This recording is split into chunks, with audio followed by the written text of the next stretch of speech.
Hey, and welcome to another video. If you could hit like, subscribe, and the notification bell, that'd be awesome. But there's been a whole lot happening in the car industry. The Honda and Nissan deal has fallen through. This is something I did see coming, but I didn't see Nissan turning down the deal themselves. Considering how dire straits Nissan was in, I felt like they were going to at least look into the investigation or deal more. But it looks like when people started noticing that Nissan wasn't going good in sales, apparently people actually went out and started buying Nissans. But I also feel like because Renault owns Nissan, they weren't really going to be willing to let Nissan and Honda make a deal together and not include themselves. There are probably multiple reasons why the deal did fall through, but I really did not see Nissan coming out and being like, no, we don't need to make a deal with Honda. Unless when they were doing the talks, they found out that Honda actually needs Nissan more than Nissan needs Honda. But all that's for the lawyers to figure out. But I do have to say I'm slightly disappointed that Nissan and Honda aren't making a deal together, because that could have brought out some really cool cars. But talking about two teams of manufacturers coming together, I didn't think that, Toyota and Mazda would come together to build,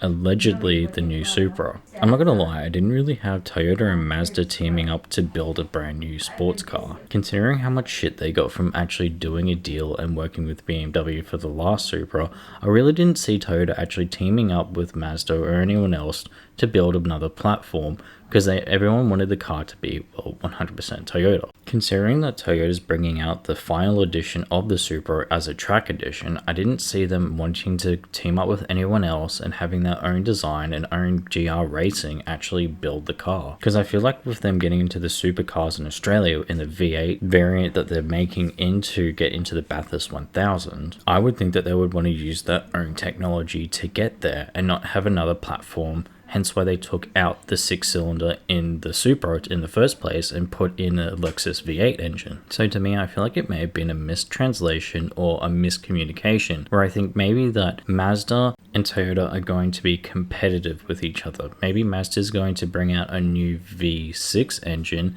and have the rotary engine there as well, because they aren't sure how the technology is going to go. Because if anything, I would see them teaming up with Subaru, considering that they already have plans of technically changing that engine in the next iteration of the BRZ and the Toyota 86.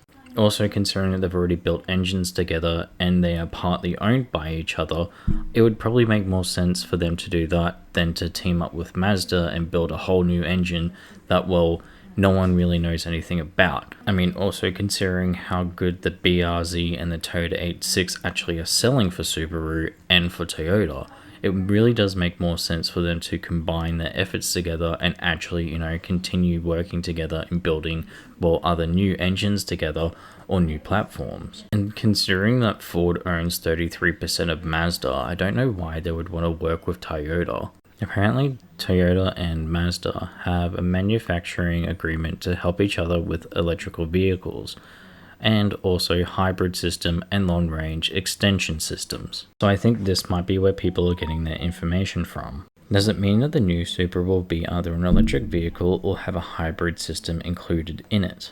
That would be a super big letdown if it was, because everyone just wants that straight inline 6 and to make 1,000 horsepower again out of every Supra.